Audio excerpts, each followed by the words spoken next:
Hey guys, Troy and Vincent here, back with another podcast. We got a fun one today. We're going to be reacting to Italy, Spain, doing a little bit of a preview of Denmark, England. We're also going to be discussing some transfer news, maybe how it's going to affect card prices, and we're going to kind of tie that in with also like the Topps Chrome Champions League. I know there's a lot of rookies in there. It's a pretty big checklist, so maybe some names we're not familiar with. I mean, obviously a big one is Camavinga, potentially moving to Manchester United. He's a big rookie in there, but I think there's also some other interesting rookies to look out for in that, or quote unquote rookies. I know Cardauer has a strong opinion on that, but before all that, first the intro. Or a block. Sancho. Haaland's volley is beautiful. Kylian Mbappe's star is shining now, and it's risen higher than his. Late to buy? What should I buy? What should I buy? I think you're gonna see a lot more cards going up in price. Neste momento, começa o cerimonial oficial. And actually, I don't think I mentioned it at the top, but is this the first time we've done the podcast since Belgium has been eliminated? I think it is. Yeah, I was thinking the exact same. Yeah. Any reactions to that? Let's hear it. What are you thinking? We have an inside source for Belgium here, so I'm interested to see what you think. I think I always said that if Belgium reached the semis, that would have been a good tournament. It's been the quarterfinals, I think it was, that we got out. So yeah, I kind of expected it. I didn't mind it was against Italy because I always felt Italy was one of these contenders, and they confirmed it. They're in the final. But yeah, I think this golden generation or whatever people always throw these fancy names at these teams is just we had too many issues, too many uncertainties, and it showed against an Italian team that was ready from the start. That was it seems like tournament ready. They only grew in the tournament, and I'm glad we got eliminated against Italy, because if they end up winning, that seems to be the trend right now. If you're the one kicking Belgium out in the elimination rounds, that's the one end up winning the tournament. It's the same happening in 2018 when we get kicked out by France. They won the thing. Now we get kicked out by Italy, so they should win it. But yeah, we've seen the rise of a young guy, Doku. I think the world is captivated on how he performed. He was by far our best player in that game. Looked the best, but yeah, it's a shame, but I kind of expected it. Yeah, it's actually funny you mentioned that. I was looking at Doku prices, Topps Chrome Champions League, that we're going to get to a little later. I thought overreaction time was gone, right? I was like, oh, those days are over. I want to say his refractors were going for like 45, 50 on bin, just getting hit $50 for it. And to put it in perspective, like Pedri and Camavinga, you can, if you're patient enough, you can get them for like 20 a pop. So, I mean, I'm not going to pretend to know the most about Doku, but to spend almost 3x on Doku versus what you could get like Pedri for, I mean, I don't know about that. That seems like at the very least, throw Pedri out. Maybe you really believe in Doku. You could have got Doku for $10 just, a couple days ago, and you're going to pay 5x just because you can't wait. You need him right now. Yeah, it's like the sticker, even the sticker is like $85 right now.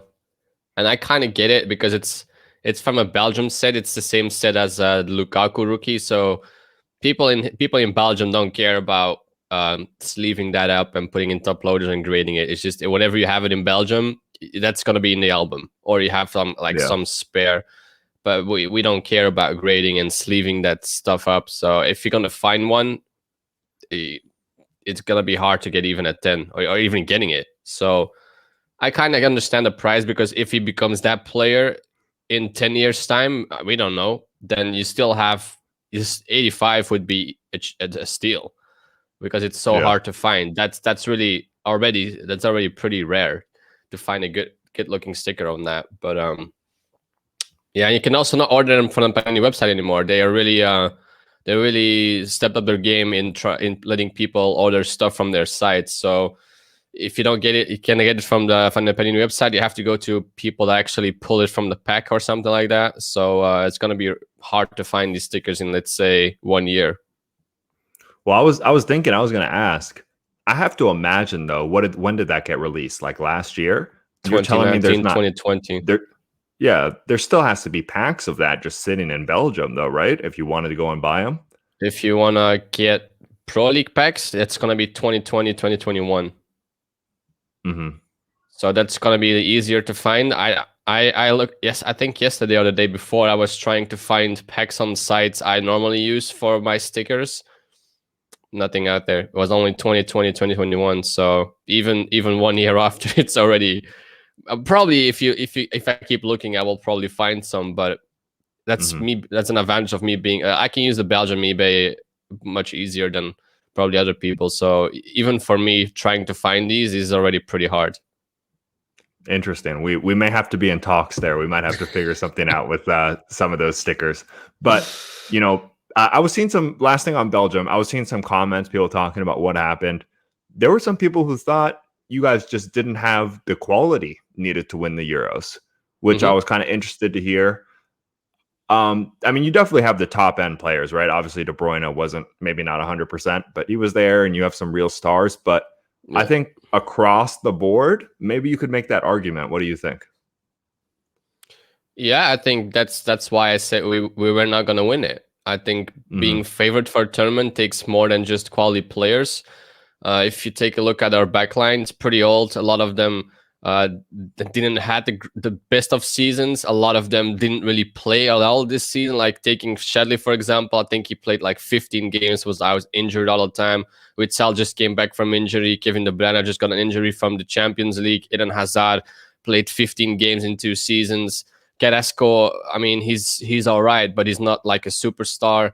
And then you have Castilla going out with an injury.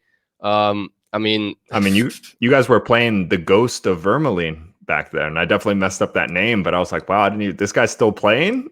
Vermaelen. Yeah, he's 35. He plays he plays at Vissel Kobe. He just came back from an injury, I believe. So it's like, yeah.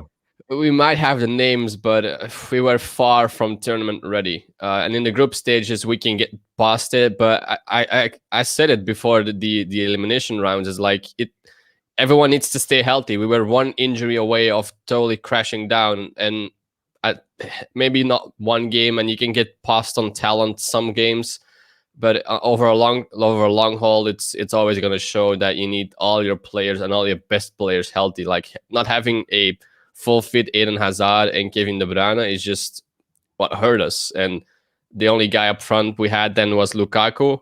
It's hard to, like, if you don't get passes to him and you always have to play with his back against to the goal, well, he's not going to score goals. So yeah, I think it's what basically I was saying for 6 months before the tournament, that we were not going to win it.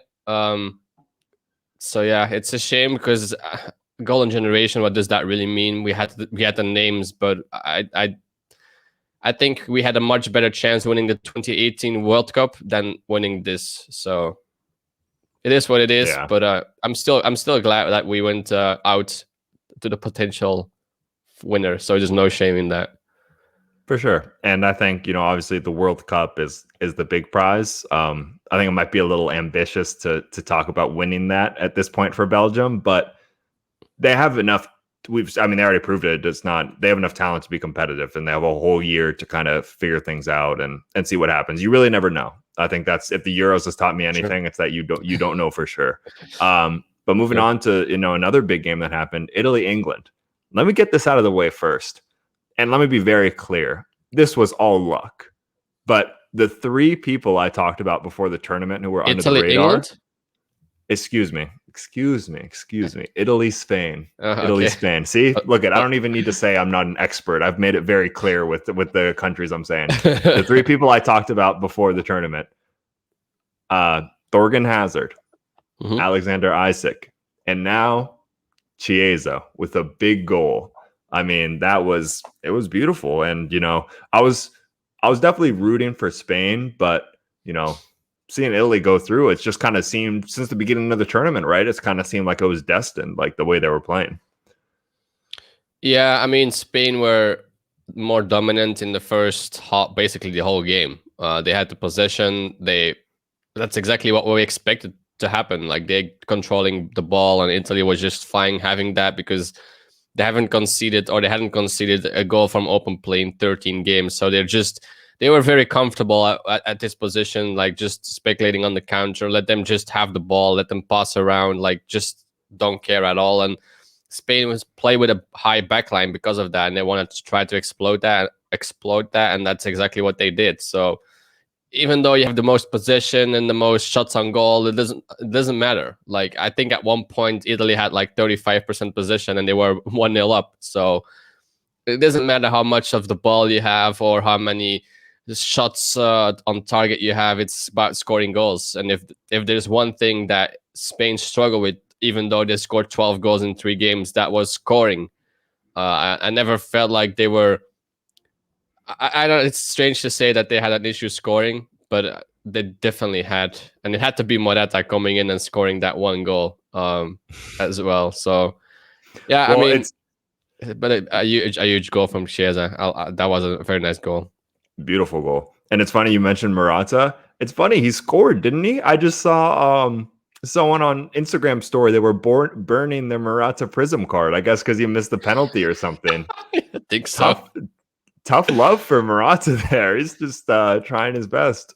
Hey man, if he would have scored every single opportunity he got, he was by far a top scorer. He had so many good chances and opportunities, and he was always close, but never too close. And that missing that penalty, it's like, yeah, and you saw it during the when they came together, like rallying up to decide who were going to take penalties. He was like, "No, I'm gonna take one. I'm gonna take one. Let me take one." You just saw Yeah. like, yeah, just give me one, and then yeah, I don't know. He can go from country hero to whatever in like 2 Zero to seconds. zero, right? Yeah, literally. Like he was the one that got them there, and then he missed the penalty. It's like Yeah, the heartbreaking. funny thing about Morata is like you mentioned it, like, oh, he's close. I have to say, he has a skill to get himself in almost the right position. You know what I mean? Like it's not like he's close just because he's lucky. Like he puts himself in the right position. He's just Yeah. always he's missing that. Like he does 98% of the job. The last 2%, whether he's offside or he doesn't finish it or something, like he always finds a way to mess it up, it seems like. Yeah, that was at some point I was like, just give this man a goal, please. Just give him one. But that's how it works, man. I mean, at the end of the day, he still got him there because if he didn't score that goal, they were even out in 90 minutes. But that's how fast it can change from Yeah, hero I mean, I think to zero, as you said. yep. I'm still hopeful for Spain though. I mean, obviously they would have liked to advance, but they're in I don't know, rebuilding might be a little harsh, but they're in a transitional mode is what I'll say. So I think the fact that they have some young guys like Pedri, maybe who we'll talk about in a little bit, doing things and some talent there, I don't think you can complain. Once again, we always talk about like the World Cup is it's almost a year and a half away. Like there's time for some of these guys to develop. Who knows what I don't want to get too crazy on the Pedri hype train right now, but who knows what he could be in a year and a half, right? Like that's a real lot of time for people to develop. So it'll be interesting to see what they look like a year and a half from now. Last thing on the Euros, Denmark, England. Any thoughts? That's a hard game to predict. I think it's going to be closer than what people expected. I say that again. Also about the Italy Spain game. It's going to be a lot closer than people expect because Italy was playing all that. I'm still not convinced about this England. I don't know. I think they had the easiest route to the final or potential final in a long time. I feel like. And I think they're gonna have trouble finding a solution to break down this Denmark if they obviously turn up Denmark. But I mean, if it would go to penalties, I think Denmark advances because I feel like Schmeichel is a much better goalie than Pickford. And you've seen the confidence of Pickford going downhill the more the tournament advances. He came in this tournament with a lot of confidence, like he was playing well, never made a mistake in the first couple of games. Like everyone was expecting to have some like downs, but that wasn't really the case until like that one time he came out a goal, he totally missed it, and you just every single shred of doubt that was totally gone. Just you saw it on his face, like, what am I doing here? And that was scary to see. That facial expression was like full of doubt, fear, questioning himself. Maybe I'm over dramatic, but that's exactly what I saw in his face. Like every piece of confidence he built throughout the tournament was gone on that moment. And I still think that it's not because of Pickford they're still in the tournament. It's because of this defensive structure. So I'm not sure if he will hold up in the penalty series. Having said that, Denmark has far from a good forward. I mean, Poulsen, I don't really rate him at all. Then you have Brightweight. I'm not even sure how he ever came into the Barcelona side or even the Denmark team. I have no idea what he's doing there. So you basically have Dolberg, Damsgaard. You have some guys with Delaney who can score a header, but for Denmark, it's more about the collective and less about the individual quality, I would say. So I think it's going to be a real battle. I mean, I don't see this as an easy win for England at all. Having said that, they're probably going to win 3-0 now. But I think it's going to be close, very close. What do you think? Do you think England can get kicked out? I mean, they definitely can. It's interesting. You mentioned like Denmark strikers. They have such a weird group of strikers, like Poulsen, Braithwaite, Dolberg. Like they're all like, you guys are supposed to be good. Like you guys are like just good enough to be in a team, but just not great, are they? Like none of them really like stand out. But I mean, they've done enough to get them there. Yeah, I mean, I would definitely go for England. It's funny, I was thinking about too. Didn't you call it? You called Sancho starting. You're like, they're just gonna start Sancho, like out of nowhere. Funny, man. He everyone is talking about it. I've heard it in a couple of different podcasts and stuff. Like as soon as that transfer to Manchester United was confirmed, he got the start and he played almost a full game. So I was like, going from Dortmund and not playing to Manchester and starting at the Euros is like, I don't get it. But yeah, he definitely deserves some playing time. I mean, it's a shame to have him and not use him.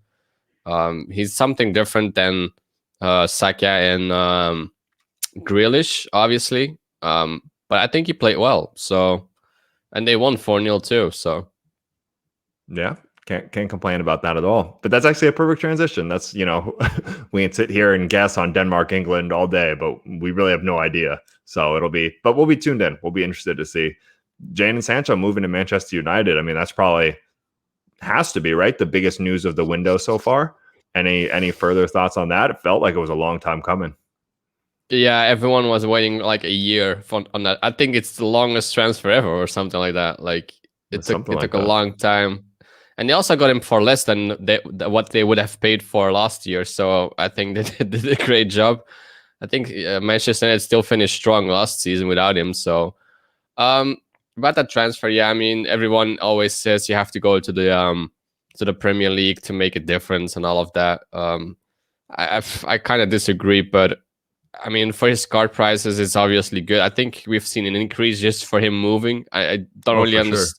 I don't really understand how that can influence prices, as he's still the player. Like no one is writing off Messi because he only played in La Liga, But yeah, I think it's great for Manchester United.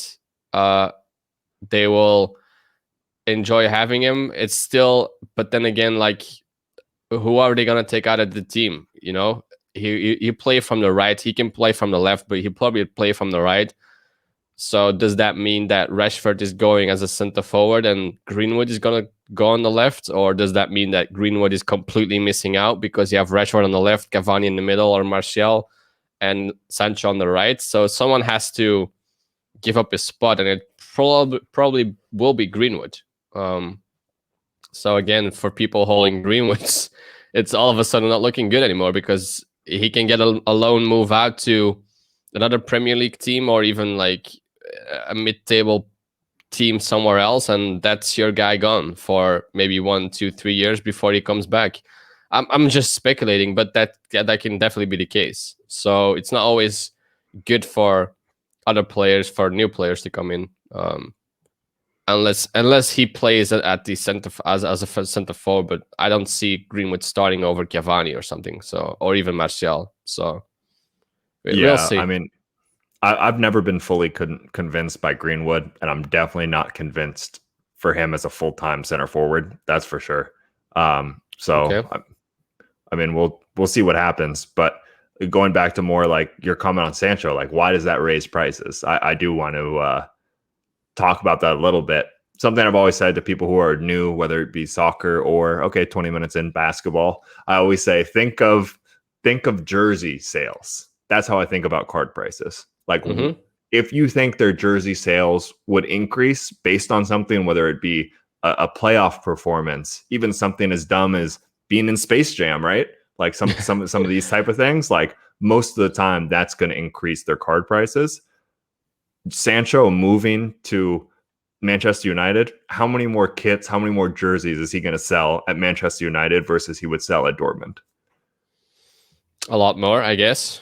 A lot more. So like, and that's not a foolproof plan. I'm sure someone can, comment something where that didn't work. But I think in general, like summing that up is he has the chance for sure to be more of a star at Manchester United. Things have to go right. He has to perform. But if he performs, he will become a huge star that I don't think he would really be at Dortmund. I don't know. It's like we know that Manchester United team, like, I think everyone was so excited about Sancho because of that link up with Haaland. And the more people looked at Haaland, the more people saw Sancho. But at this Manchester United team, it's not Sancho. You have players like Pogba, Rashford. Who else is there who'll take more of a spotlight than Sancho? Like, well, do we really see Sancho as that 17 goals, 17 assists type of player at Manchester United? I don't see him like that, but he was that type of guy at Dortmund. So obviously, I don't know, and he can become that guy, but I don't know. It's you always see these players struggle that come from outside the Prem. Most of the time, a lot of people struggle. Like, look at Werner, look at Havertz. People coming from the Bundesliga to the Premier League, they struggle sometimes. So in the first season, I don't see him do much, but maybe in the second season, sure. But still, I still find it strange how changing a team that hasn't won something in so long all of a sudden make your card price go up. It's not because of Sancho coming there that they all of a sudden going to win the league, the Champions League, whatever the case may be. So it's still strange. Obviously, for his longevity, he's going to have more chance winning something at Manchester than at Dortmund, I believe. But still, we're talking about years. So I don't know. I just don't understand how the hype about card price going up. If I had to bet, right, he's much more likely to struggle in his first season at Manchester United than to become this huge star. But really, it's all just the potential.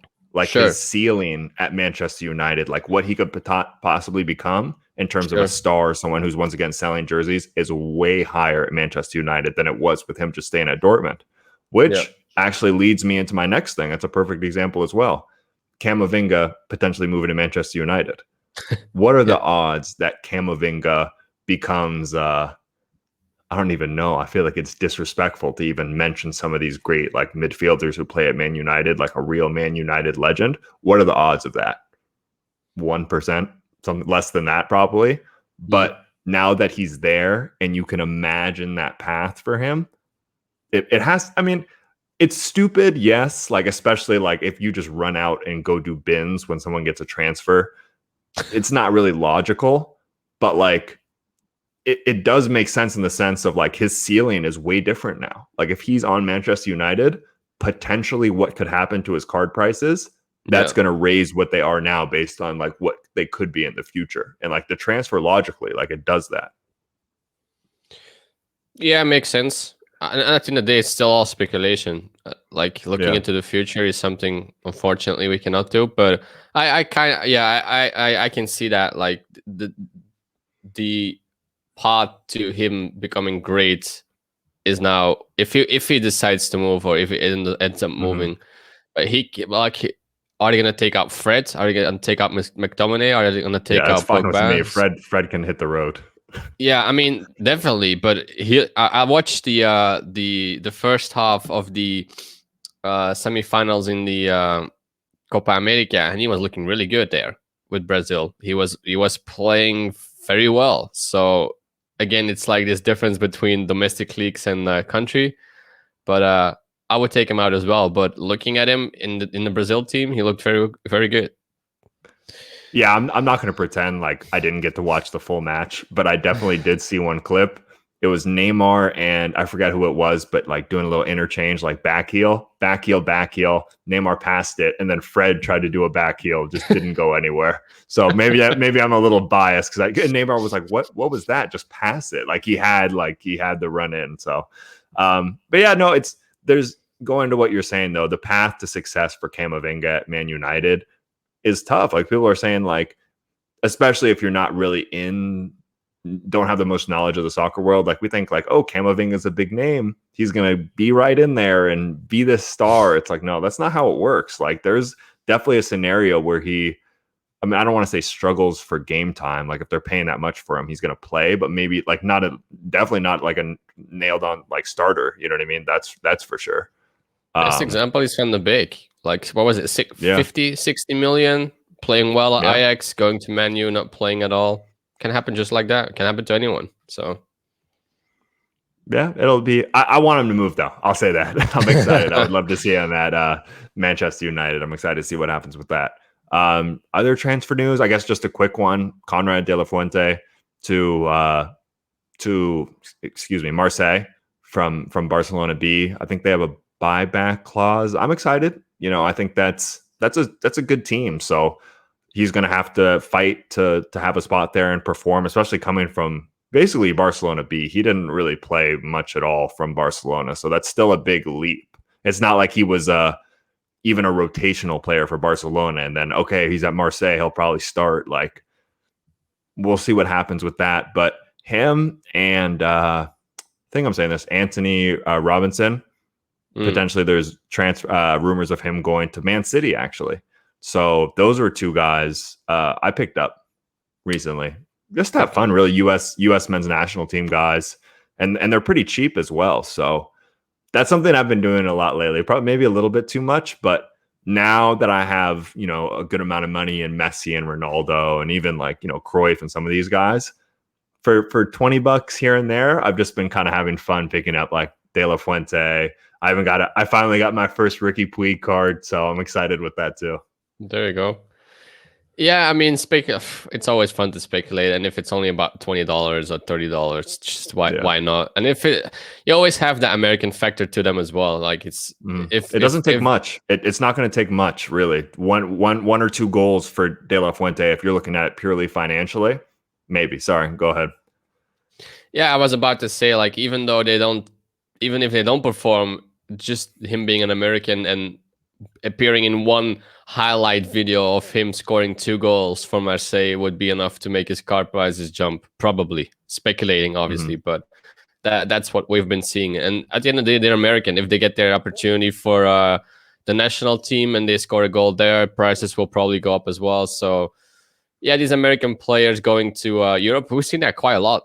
Like recently, they all go to different places, but I think that's a good move for him, De La Fuente. Like if you don't play for the first team, just go somewhere you can play or probably will play, get some experience because he's still a young guy. Let's be honest, and he needs to mature. A lot of these players, like I feel like it's with the whole USA men's national team. They all have to get some experience, get some maturity, and it's important if they want to build for something towards the 2026 World Cup. Not so much for 2022, but more 2026. So yeah, it's good to see these moves out, and actually, I hope they play him, because he still needs to work on his finishing, but he looked good. The games I've seen from him, not bad. Yeah, I mean, I'm excited for him even just to be there, because I remember even not too long ago, like a year and a half ago, he wasn't the most highly rated at all in the Barcelona academy. Like people, I remember reading, they're like, oh, this kid De La Fuente is at the Barcelona academy, and obviously being a big Barcelona fan myself. And the overarching theme of what everyone was saying is like, yeah, he's there, but good luck ever seeing him progress. Like I'll be shocked if he ever wears a first team shirt. And obviously he was never a big player in the first team, but he was in the you have to say he progressed more than I think he was expected to over this past year and a half, because everything I was hearing was, he's just kind of there.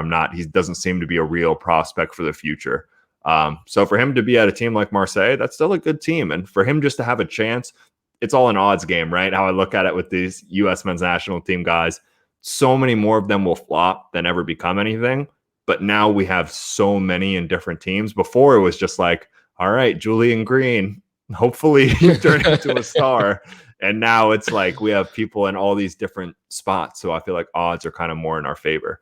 But last thing on that, talking about their card prices, I'm giving away too much of the good stuff, but I've always said the podcast, they deserve it. With these guys, I'm paying $20 for, like, I got a De La Fuente Topps Chrome Gold, $20. I'm getting it graded with SGC for $25. I'll have it back in my hands in 2 weeks, and boom, I'm in for $45 on a gold card that, has a really good chance at like a 9.5 or at a 10. We'll see how it plays off over time, but how the math has been working, and I sold my Chiesa, I sold my Camavinga. The math has been working out even on prospecting for me. So I don't know, just something I'm messing around with. I'll keep you posted on how my prospecting journey is going, combined with these SGC quick turnarounds. But yeah, I think that's it in terms of transfer rumors. We kind of hinted at it. Topps Chrome Champions League, some of these rookies. I was just thinking about it because a lot of these names people aren't familiar with. We talked about Doku. Well, actually, we didn't get too far into Doku, maybe a little bit more, but some of these names like Doku, even Trincao, these are the ones I'm familiar with. There's definitely some rookies on there that I don't know the most about. We've talked about Camavinga, didn't talk about too much about Pedri, but I guess any of those names really stand out to you. I mean, first of all, a lot of them are not rookies. It's like it still surprises me how they keep putting RC logos on cards that are not rookies. Or like it's again like how are we defining rookies? Is it the first card from a set? Is it like I don't know. The RC logo is being abused, I would almost say. But yeah, there's a lot of young guys in there. As you said, I think Doku is one of them. Trincao, he made his move to Wolves, so let's see how that plays out. Again, better to go to a team where you have the potential to play than not play at all, I guess. Pedri, oh man, I love that guy. He looked so good in the Euros. Jesus. I don't have the checklist. I don't know by heart, but I feel like a lot of these guys are maybe not the most known, and it's gonna take a little bit for people to actually get to know them. I think for a lot of them, it's gonna take more than just some highlights. It's gonna take more of a consistent performance and a consistent talk about, because people mostly buy what others are talking about, like what's hot, what's trending. And I'm not sure if one goal of these more unknown players is going to be enough. But yeah, again, speculating maybe in 1, 2, 3 years. But yeah, just be careful buying a lot of these RC logos just because there's an RC logo on it. That's what I'm going to say. Yeah, I mean, you're definitely right. There's some that have stretched it. Like the one that always stood out to me was like De Jong on Barcelona having an RC logo when he, was in a final with Ajax. Like that, it's crazy to say he was a rookie. That one always seemed pretty bad to me. And then I don't know. It's kind of tough at the same time though, because like the Pedri thing. Oh, he played at Las Palmas. It's not a rookie. Oh, okay. He had what? Tell me what cards he had at Las Palmas. So with some of these guys, like it depends how strict you want to be. If you want to be super strict, then no one will ever get a rookie card ever, right? Pedri will never get a rookie card, and Holland will never get a rookie card. Technically, yeah, Palmas was second division. But still, though, if you really want to be technical about it, that was his rookie season. Technically, he's not a rookie anymore. He's been a professional. That was his first year as a professional. Same with Holland in Norway. So that's kind of the tough thing. It's like it's hard for me to put an exact criteria on it because some of these guys, like, I don't know. I get it. But to your point, though, they definitely are milking some that are not. There's no way they should be an RC. But I'll save that for your video. I'll give that Card Hour. I think is thinking about doing a video on that. So if you really want to deep dive, go check that out. But yeah, I mean, I should have. Yeah, go ahead. Sorry. No, go ahead. How many cards does a player need to have before they start doing the RC logo? I think that's more of a point. And then I totally understand. Maybe we're too used of just having a limited amount because, like in basketball, there's like 15 or 20, 25 different cards of one player that can be called a rookie, I guess. And I think we haven't really seen that in soccer. Like there's only like 1, 2, 3. Sometimes with the Mukoko RC on tops now it's different. But either it's because we're not used to having so many cards called an RC, or they're just exaggerating, like they're trying to milk it. Because I mean, Pedri has like Maya cracks, he has that tops now. He had more cards, and then they're still printing RC logo. I don't know.